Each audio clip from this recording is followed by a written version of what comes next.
Halo teman-teman, salam sehat selalu bagi kita semua. Senang kita bisa berjumpa kembali dengan saya Brigade Eka di channel Salam Sehat Selalu. Teman-teman, banyak yang request ke saya pola makan bagi kita yang mengalami asam lambung. Seperti apa pola makannya?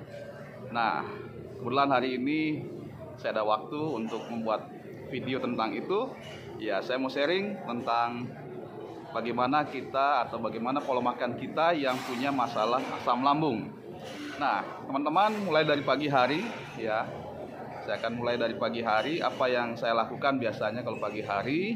Nah, teman-teman, ketika pagi hari tentu yang perlu kita lakukan adalah minum air ya secukupnya ya. Jadi bisa air hangat, ya bisa jangan air dingin saja. Ya, yang penting air putih tapi yang biasa atau yang hangat, jangan yang dingin. Ya, itu yang pertama. Jadi sebelum makan yang lain atau minum yang lain, minum dulu air putih. Nah, setelah itu karena kita pagi-pagi kan lambung kita ya baru mulai bekerja. Nah, tadi sebenarnya ada bubur di sini, tapi saya tadi karena jauh tempatnya saya tidak bisa bawa ke sini. Nah, jadi pagi-pagi kalau seandainya memungkinkan, teman-teman buat nasi yang agak lembek atau bubur ayam. Nah, terserah teman-teman, supaya lambungnya siap ya. Pagi-pagi teman-teman bisa makan bubur ya, supaya nanti lambungnya siap dulu untuk mencerna makanan yang lebih keras. Nah, biasanya saya melakukan seperti itu. Pagi-pagi saya buat nasi lembek atau bubur sekalian. Nah, setelah itu mulai agak siang, nah saya biasanya makan buah ya. Di sini ada buah. Nah, saya tunjukkan saja ya. Kemarin saya sudah share buah-buah apa yang baik ya.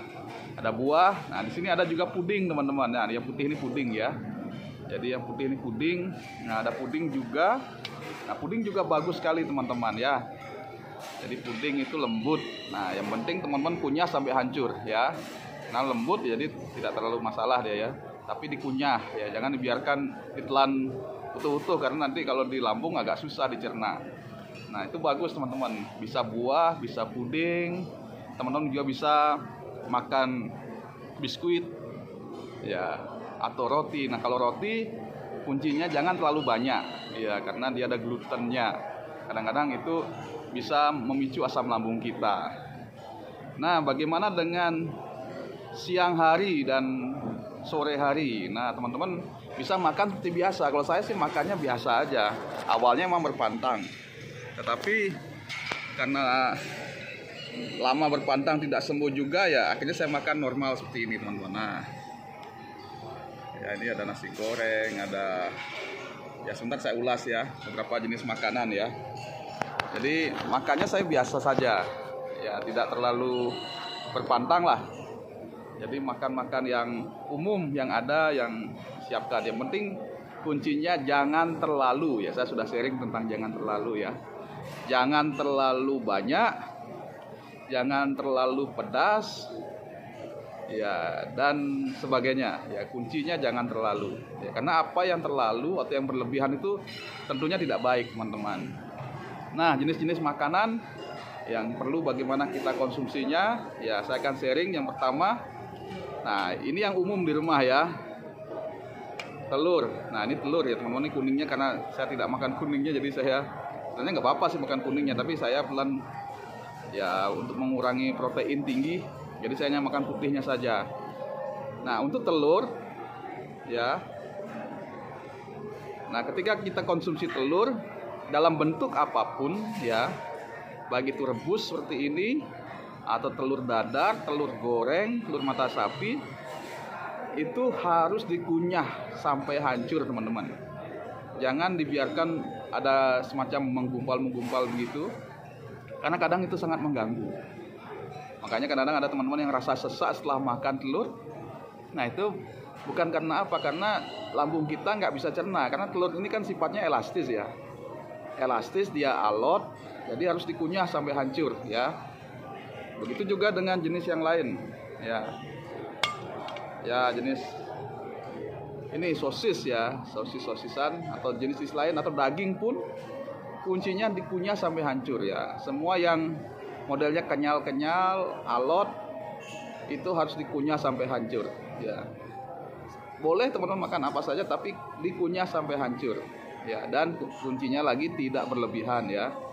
Nah, karena kalau kita biarkan kita gigit sebentar langsung kita telan tanpa dikunyah sampai halus, nanti dia akan terganggu di pencernaan. Karena kita punya masalah asam lambung kan, pencernaan kita terganggu ya, tidak normal.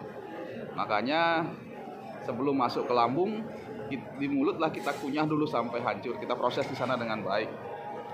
Nah, bagaimana dengan makan ikan? Nah, ini bukan ada ikan. Kak, boleh nggak makan ikan? Boleh ya. Ikan apa saja boleh, ikan goreng, ikan rebus, ikan bakar, pepes, boleh teman-teman. Ikan bagus sekali. Bahkan saya dulu waktu sakit lebih banyak makan ikan, karena kalau daging ya saya tidak kuat kunyah, jadi lebih baik saya makan ikan dan lebih sehat ya. Ikan apa saja bagus. Nah, daging ayam juga demikian. Nah, ini ada daging ayam ya. Daging ayam juga kuncinya dikunyah sampai hancur. Nah, bagaimana dengan mie? Nah, ini ada mie. Ya, mie juga sama. Mie juga boleh, nggak masalah. Cuma jangan berlebihan saja. Ya, boleh makan mie secukupnya, tapi jangan berlebihan. Nah, kalau mie saya biasanya harus dampingi dengan nasi. Nah, hari ini ada nasi goreng ya. Bagaimana nasi goreng, Kak? Boleh nggak makan nasi goreng?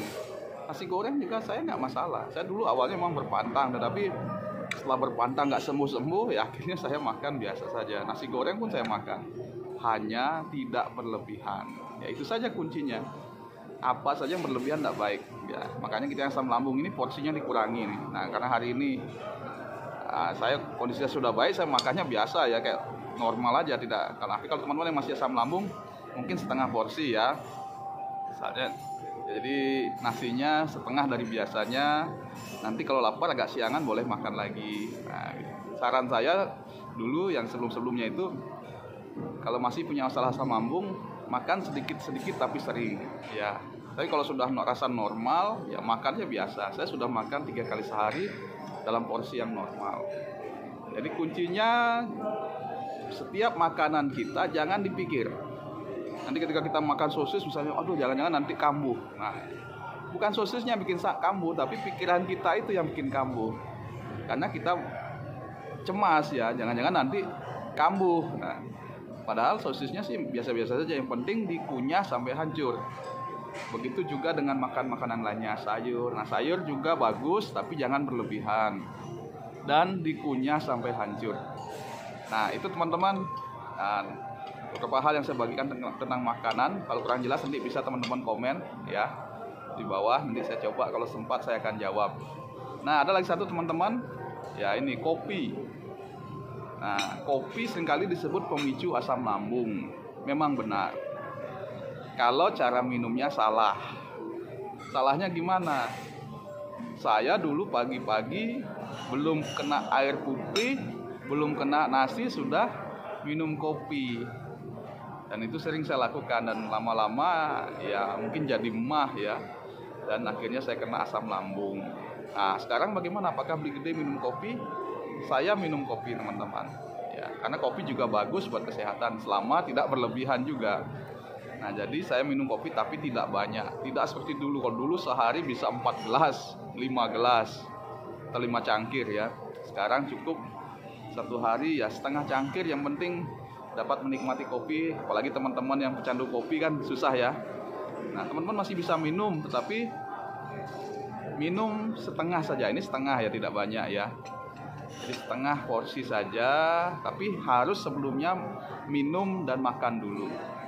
Dan caranya mulai adalah apa? Minum sedikit dulu. Misalnya suami atau istrinya buat kopi, ya minta 1 sendok dulu ya. Minta 1 sendok dulu, coba 1 sendok. Nah, kalau rasa aman, besoknya tambah 2 sendok. Nah, begitu seterusnya sampai teman-teman rasa pikirannya tuh nyaman dengan minum kopi. Atau teh juga sama, teh saya juga minum. Ya, jadi seperti itu. Hanya minuman-minuman yang bersoda, minuman-minuman kemasan, kaleng dan sebagainya, itu yang saya ini ya. Apalagi alkohol, nah itu saya tidak minum sama sekali. Tapi kalau kopi masih saya minum karena saya suka kopi. Tapi teman-teman kalau hatinya belum siap jangan juga. Ya, tapi kalau teman-teman merasa saya sudah agak membaik, boleh dicoba, tapi mulai sedikit tadi. Ya, jangan banyak-banyak. Begitu juga makanan lain, kalau teman-teman masih merasa ragu, makan sedikit dulu, coba sedikit dulu, 1 sendok. Nah, kalau itu dirasa aman, besoknya tambah lagi 2 sendok dan seterusnya. Oke teman-teman, ini tips bagaimana pola makan kita yang punya masalah asam lambung. Semoga bermanfaat.